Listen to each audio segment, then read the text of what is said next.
தேர்தலில் எளிதாக வெற்றி பெற உங்களுக்கான ஒரு பொக்கிஷமான புத்தகம் தேர்தலில் உறுதியாக வெற்றி பெறுவது எப்படி?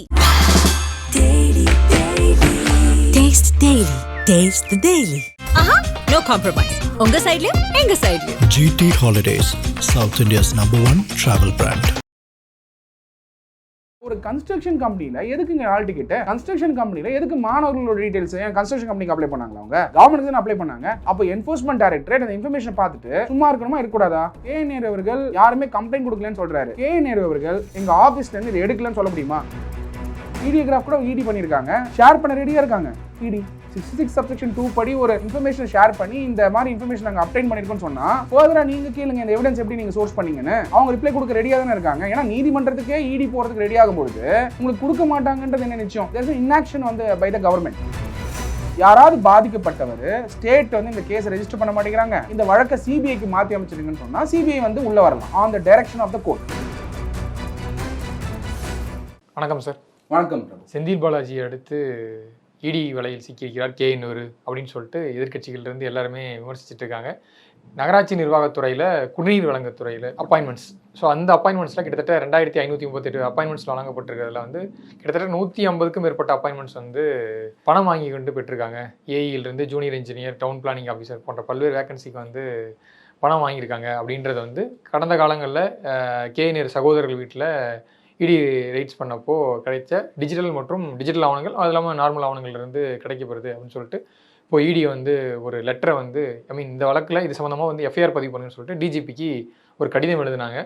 கடிதம் எழுத நிலையில் எஃப்ஐஆர் ஃபைல் பண்ணாமல் இருக்காங்கன்னு சொல்லிட்டு இப்போது ஹைகோர்ட்டுக்கும் இடி மூவ் பண்ணியிருக்காங்க. சொல்லுங்கள் சார், இந்த வழக்கை பொறுத்த வரைக்கும் அடுத்து என்ன நடக்க போகுது, என்ன நடந்திருக்கு இது வரைக்கும்? டெஃபினட்டாக ப்ரோ. இன்ஃபேக்ட் நம்ம இந்த டிஸ்கஷன் வந்து லாஸ்ட் வீக்கே பண்ண வேண்டியது, பிகாஸ் ஆஃப் ஒர்க் கமிட்மெண்ட்ஸ்னால நம்மளால் உடனே பண்ண முடியல. பட் இந்த கேஸ் ஆகப்பட்டது very interesting case.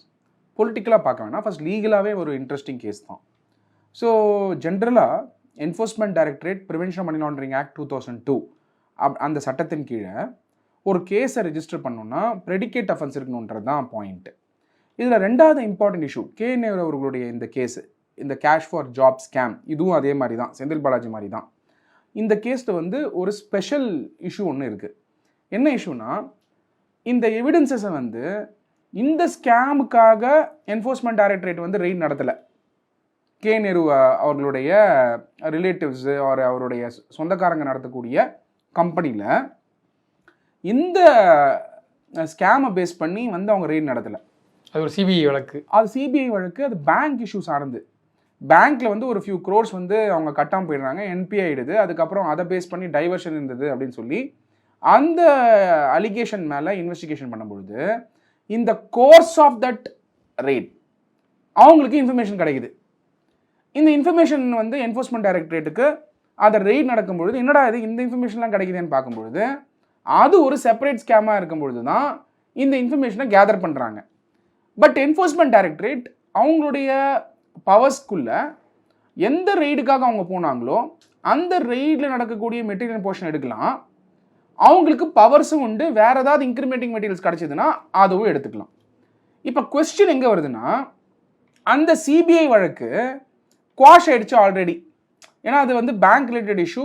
Bank settle பண்ணியிருந்தாலும் அந்த ப்ரெடிகேட் அஃபென்ஸ் போயிடுச்சுன்னா அந்த மணி லாண்டரிங் அஃபென்ஸ் போயிடும். அப்போ எந்த சிபிஐ வழக்குக்காக ப்ரிவென்ஷன் மணி லாண்டரிங் ஆக்ட் 2000 கீழே என்ஃபோர்ஸ்மெண்ட் டைரக்டரேட் ஒரு 6-7 மாதங்களுக்கு முன்னாடி போய் ரெய்டு பண்ணாங்களோ அந்த கேஸ் முடிஞ்சிச்சு. அந்த கேஸ் குவாஷ் ஆயிடுச்சு மெட்ராஸ் ஹைகோர்ட்டில். ஆனால் அந்த ரெய்டு பண்ணும் பொழுது ஒரு இன்ஃபர்மேஷன்ஸ் மாட்டுது. அந்த இன்ஃபர்மேஷன் தான் municipal administration and water supply, சிம்பிளாக சொன்னால் MAWS டிபார்ட்மெண்ட் ஜாப்ஸ். சரி, தமிழ்நாட்டில் பார்த்தீங்கன்னா திராவிட முன்னேற்ற கழகம் ஆட்சி ஃபார்ம் பண்ணும்பொழுது பிரபு நம்மளுக்கே தெரியும். இன்ஃபேக்ட் ஆவின் டிபார்ட்மெண்ட்டை மிக அருமையாக பழனிவேல் தியாகராஜன் அவர்கள் டிஎன்பிசியில் கொண்டு வரணும்னு சொன்னார். டிரான்ஸ்போர்ட் ஜாப்ஸையும் வந்து செந்தில் பாலாஜி எபிசோடுனால அதிமுக கவர்மெண்ட் இது நடந்ததை இந்த கவர்மெண்ட் எப்படி கவுண்டர் பண்ண போகிறாங்கன்றதுக்காகவும் திருப்பி அந்த மாதிரி ஒரு ஸ்கேம் நடந்துடக்கூடாதுன்றதுக்காக டிஎன்பிசியில் கொண்டு வரதுக்கான முயற்சிகள், கவர்மெண்டோட டைரக்ட் ரெக்ரூட்மெண்ட்ஸ் எல்லாமே வந்து டிஎன்பிசி மூலியமா நடைபெறணும் அப்படிங்கிறது தான். ஆனால் MAWS பொறுத்த வரைக்கும், அதாவது municipal administration and water supply, Dravida Munnetra கழகமுடைய ஆட்சியிலையும் சரி, இதுக்கு முன்னாடி அதிமுக ஆட்சியிலையும் சரி, ரெக்ரூட் பண்ணக்கூடிய, அதாவது 2 விதமாக பார்க்கணும் பிரபு. ஆட்சியாளர்கள் இப்போ வந்து நம்ம டிஎம்கேவா ஏடிஎம்கேன்னு பார்க்க வேணாம். அதே மாதிரி வந்து தமிழ்நாடு கூட பார்க்காதீங்க, எல்லா ஸ்டேட்டும் எடுப்போம். ஆட்சியாளர்கள் துட்டு பண்ணுறதுக்கு 2 தான் மெயின். ஒன்று, அந்த ஜாப் ஸ்கேம்ஸ் வந்து பரவலாக இருக்கும், கொஷின் பேப்பர் லீக் அவுட் பண்ணுறது, இந்த மாதிரி விஷயத்தை பண்ணி கரப்ஷன் பண்ணக்கூடியது வந்து ஹிஸ்டாரிக்கலாகவே இந்தியா ஃபுல்லாக நடக்கிறது தான். தமிழ்நாட்டில் 2 எபிசோட் நடந்திருக்கு இப்போ. அது இல்லாமல் டிஸ்ட்ரிக்ட் ஏபிஓஆர்எஸ் அப்பாயின் பண்ணுறாங்களா சார்? ஸோ அதுலேயும் வந்து டைரக்ட் ரெக்ரூட்மெண்ட், அதுக்கும் வந்து நிறைய பணம் கொடுத்து போகிறாங்கன்னு செய்திகள்லாம் வந்துருக்கு. எங்கெல்லாம் வந்து டிஎன்பிசி இல்லையோ அங்கெல்லாம் வந்து possibility of cash for job scams இருக்கிறது உறுதிப்படுது. அதை வந்து இன்வெஸ்டிகேட் பண்ணுறாங்க. டிஎன்பிசி மேலேயே ரெய்ட் நடத்தியிருந்தாங்க.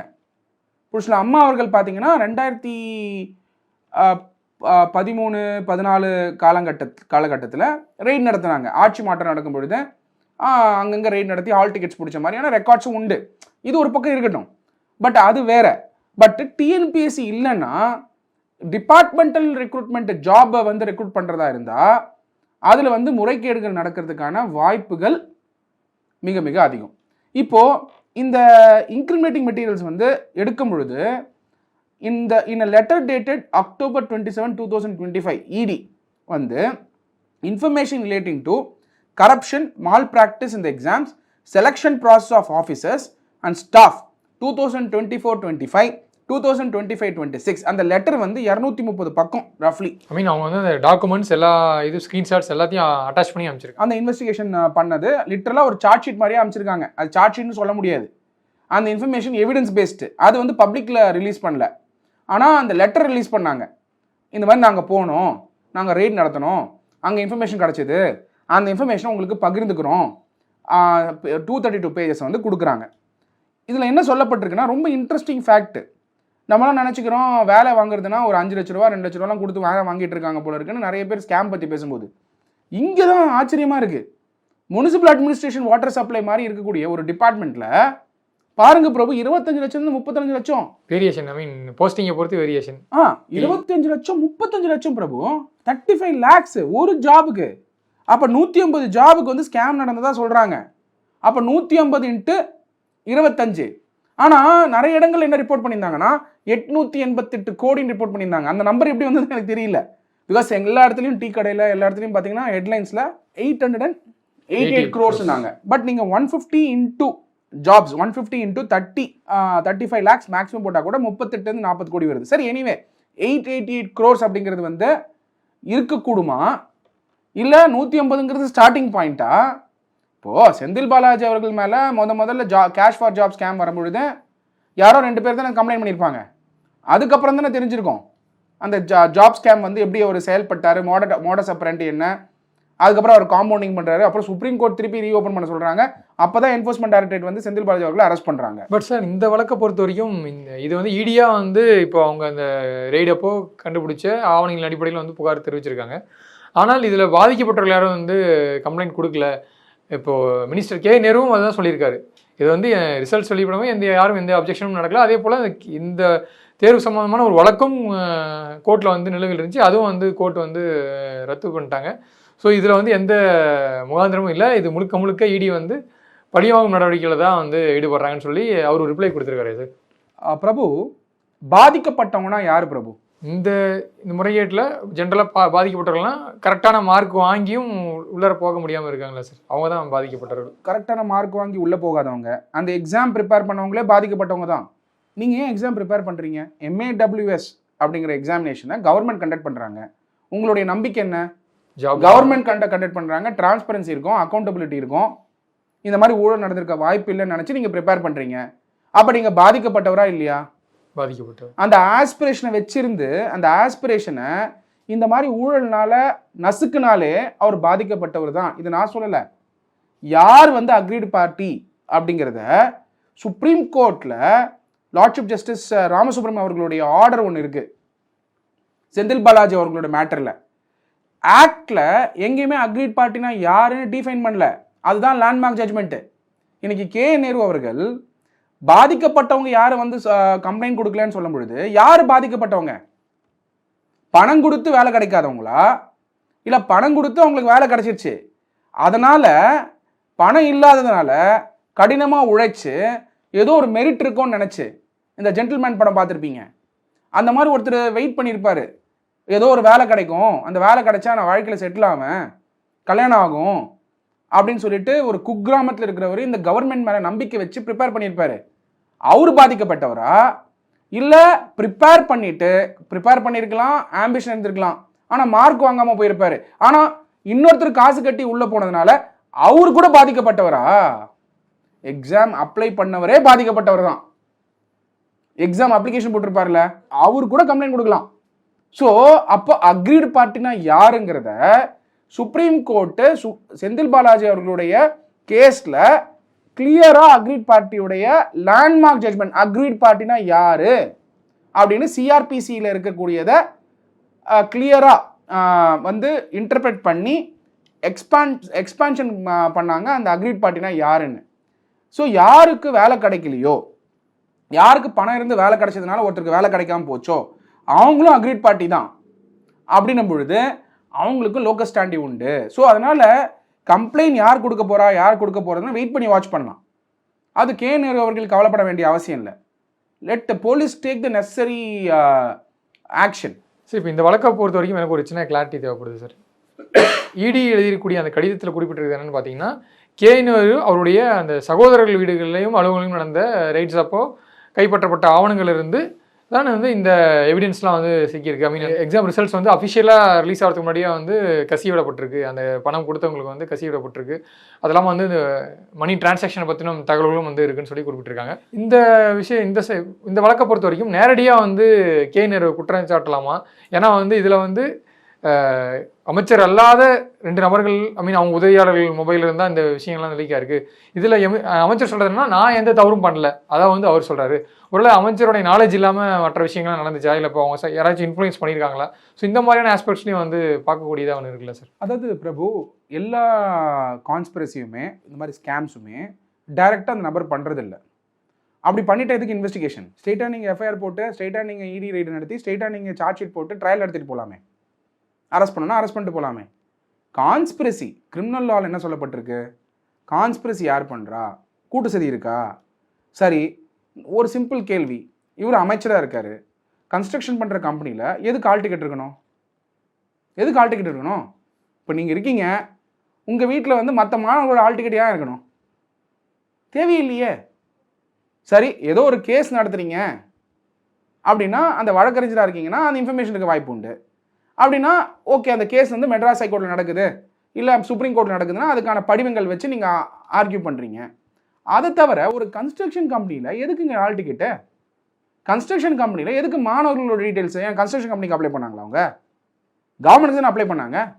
அப்போ என்ஃபோர்ஸ்மெண்ட் டைரக்டரேட் அந்த இன்ஃபர்மேஷனை பார்த்துட்டு சும்மா இருக்கணுமா? இருக்கக்கூடாதா? இருக்கக்கூடாது. அப்போது கிடைச்ச இன்ஃபர்மேஷன் என்ன பண்ணணும்? கன்சர்ன் அத்தாரிட்டிஸ்ட்டு வந்து இப்போ போலீஸ் டிபார்ட்மெண்ட்டுக்கு வெரி சிம்பிள். கே நேரு அவர்கள் யாருமே கம்ப்ளைண்ட் கொடுக்கலன்னு சொல்கிறாரு. கே நேரு அவர்கள் எங்கள் ஆஃபீஸ்லேருந்து இதை எடுக்கலன்னு சொல்ல முடியுமா? நான் கேட்குற கேள்வி நல்லா புரிஞ்சுக்கோங்க. இந்த மாணவர்கள் யாரெல்லாம் எக்ஸாம் எழுதினாங்களோ, யாரெல்லாம் எம்ஏடபிள்யூஎஸ் டிபார்ட்மெண்ட்டுக்கு எக்ஸாம் எழுதினாங்களோ, அவங்களோட டீட்டெயில்ஸு என்ஃபோர்ஸ்மெண்ட் டைரக்டரேட் ரெய்ட் நடத்தும் பொழுது இங்கேருந்து எடுக்கலை, அவங்க சொந்தக்காரங்களை சார்ந்திருக்கக்கூடிய கம்பெனிலேருந்து எடுக்கலைன்னு உறுதிப்படுத்த முடியுமா? ஏன் பண்ண முடியாது? கரெக்டாக சொல்லுங்கள் பிரபு. என்ஃபோர்ஸ்மெண்ட் டைரக்டரேட் என்னெல்லாம் எடுக்கிறாங்கன்றத வீடியோகிராஃப் பண்ணி வச்சுருக்காங்க. அப்போது எடுக்கிறது வந்து அங்கேருந்து எடுக்கிறாங்கன்னா அப்போ அந்த இன்ஃபர்மேஷன் ஏன் இருக்குது? கன்ஸ்ட்ரக்ஷன் கம்பெனியில் என்ன இருக்கணும்? கன்ஸ்ட்ரக்ஷன் கான்ட்ராக்ட்டுக்கு டீட்டெயில்ஸ் இருக்கணும், ஜிஎஸ்டி கட்டினதுக்கு பில்ஸ் இருக்கணும், நீங்கள் வந்து இன்கம் டேக்ஸ் கட்டினதுக்கான டீட்டெயில்ஸ் இருக்கணும், பேங்க்கில் லோன் வாங்கியிருந்தா பேங்க் டீட்டெயில்ஸ் இருக்கணும். இதை தாண்டி எதுக்கு இந்த இன்ஃபர்மேஷன் அங்கே இருக்குது? ஸோ இந்த விஷயத்தை பொறுத்த வரைக்கும் இடியே நினைச்சாலும் சார்ஜஸ் வந்து ஃப்ரேம் பண்ண முடியாது. அவங்களாம் வந்து ஆர்டிஃபிஷியலாக ஃப்ரேம் பண்ண முடியாது. அவங்க அந்த எவிடன்ஸ் அடிப்படையில் தான் வந்து இந்த கடிதங்கள் அதே போல் அந்த 232 பக்கம் அட்டாச்மெண்ட்ஸும் வந்து அனுப்பிச்சிருக்காங்க. இப்போது கரெக்டாக சொல்கிறீங்க, நீங்கள் கரெக்டாக சட்டத்துக்கு வந்துட்டீங்க. என்ஃபோர்ஸ்மெண்ட் டைரக்டரேட்டுக்கு மெட்டீரியல் இன் பொசஷன் அது தேவை, எதுவாக இருந்தாலும். ஏன்னா they are accountable. இப்போது நீதிமன்றத்துக்கு என்ஃபோர்ஸ்மெண்ட் டைரக்டரேட் போகிற அளவுக்கு அவங்க கிட்ட கான்கிரீட் எவிடன்ஸ் இருக்கிறதுனால தான் உறுதியாக போகிறாங்க. அல்டிமேட்டாக பிரபு, லெஜிஸ்லேட்டிவ், எக்ஸிக்யூட்டிவ், ஜுடிஷியரியில் நீங்கள் ரெக்கார்டை காமிச்சாதான் எல்லாமே. அப்போது judiciary is independence of the judiciary. அப்படி இருக்கும் பொழுது அந்த இடத்துல போயிட்டு என்ஃபோர்ஸ்மெண்ட் டைரக்டரேட் உறுதியாக ஒரு பெட்டிஷன் போட்டு போகணும்னு முடிவு எடுக்கும் பொழுது அப்போ ரெக்கார்ட்ஸ் இருக்கிறதுனால தானே போகிறாங்க. அப்போ இது எப்படி வந்து அரசியல் படுத்த முடியும் கே நேரு அவர்கள்?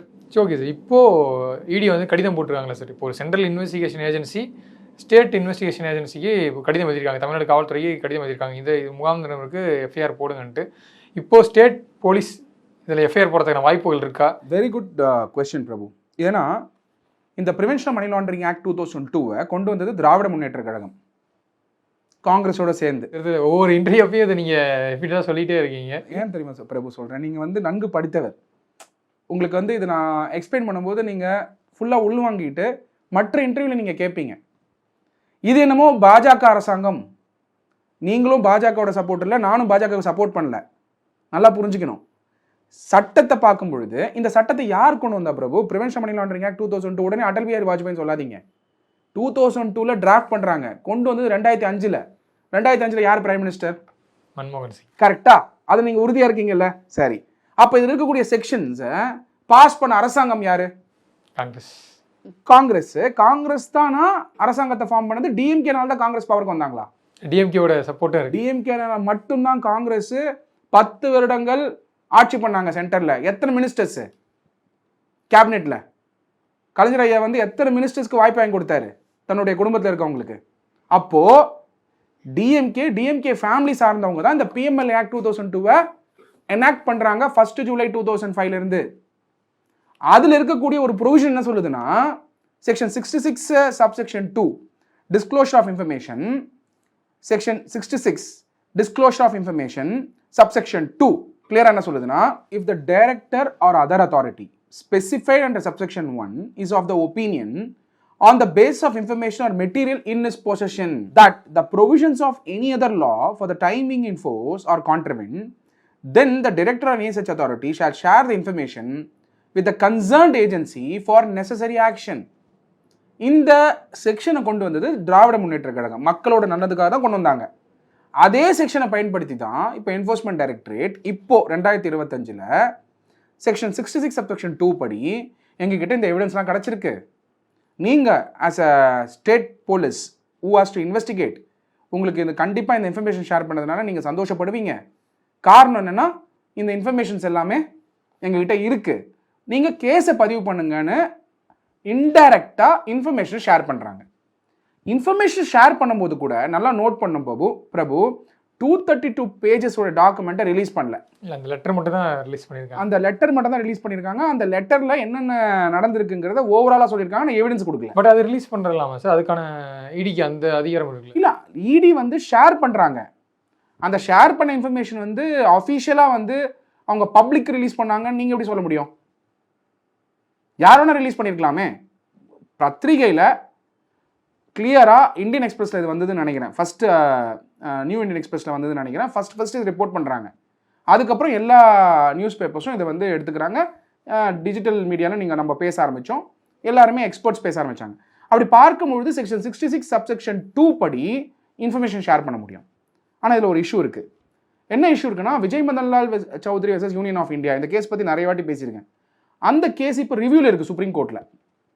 அந்த மேட்ரு டிசைட் ஆகிற வரைக்கும் செக்ஷன் 66 சப்செக்ஷன் 2 இஷ்யூ எடுத்துக்க முடியுமா எடுத்துக்க முடியாதான்னு.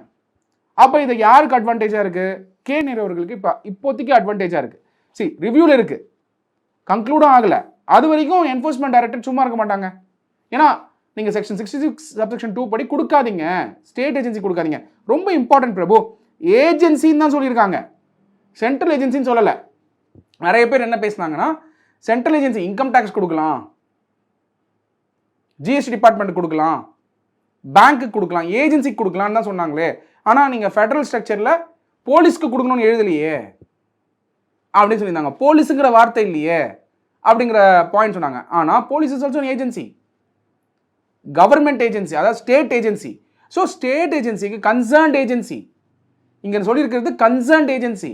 அப்போ ப்ரெடிகேட் அஃபென்ஸை நீங்கள் ரெஜிஸ்டர் பண்ணுங்க அப்படின்னு இந்த இன்ஃபர்மேஷன் ஷேர் பண்ணுறாங்க. அந்த இன்ஃபர்மேஷன் வச்சுக்கிட்டு ஸ்டேட் போலீஸ் என்ன பண்ணணும்?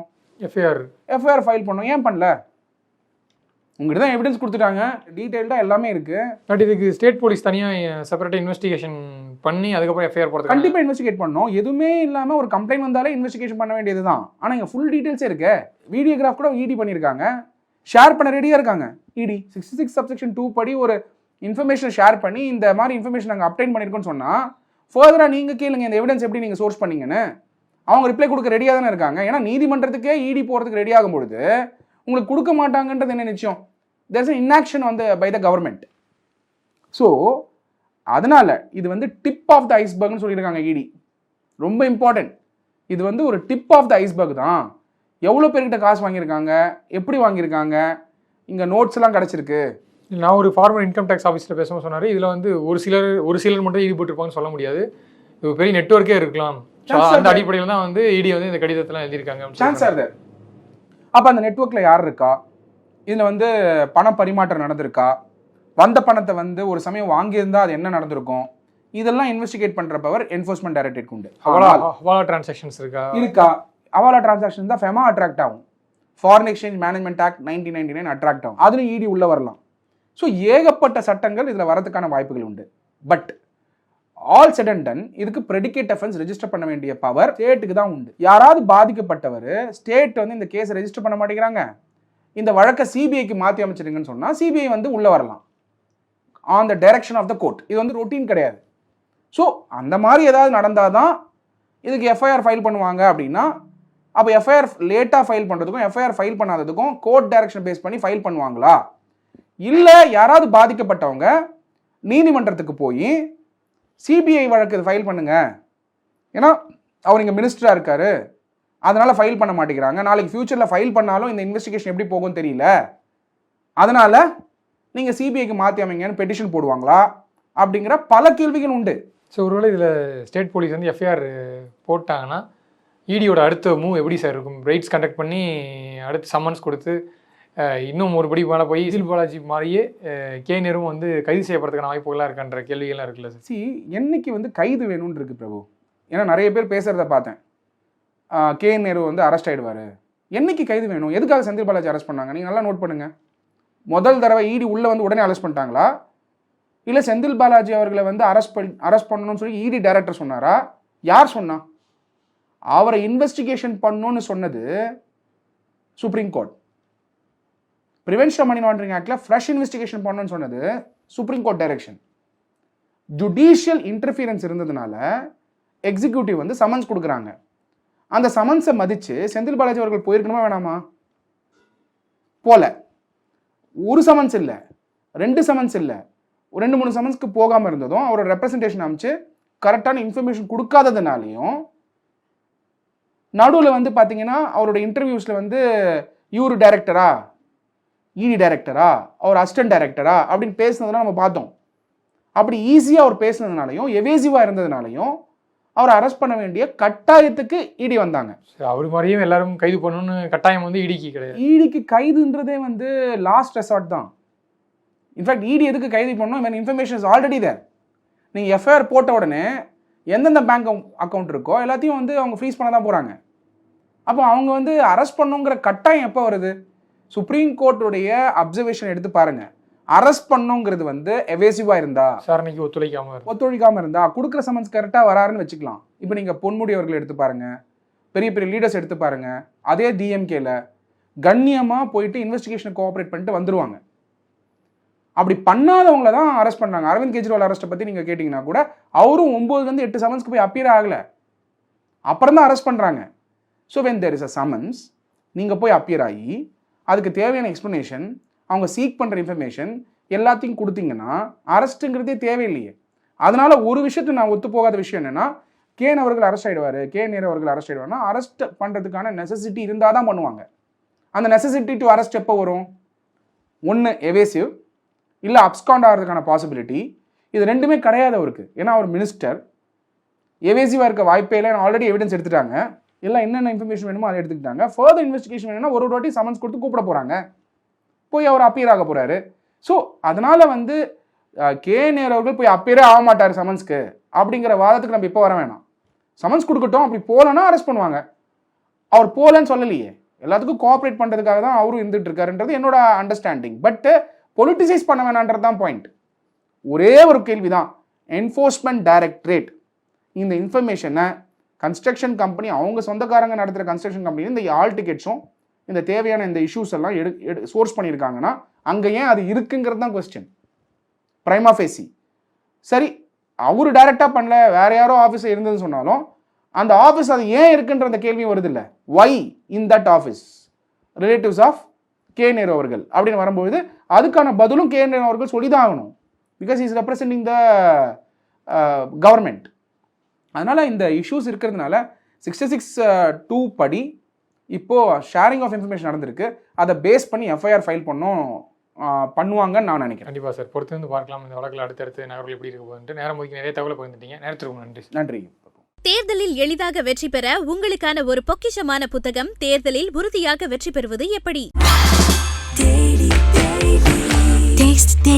Taste the Daily. No compromise. உங்க சைடுலயும் எங்க சைடுலயும். GT Holidays, South India's #1 travel brand.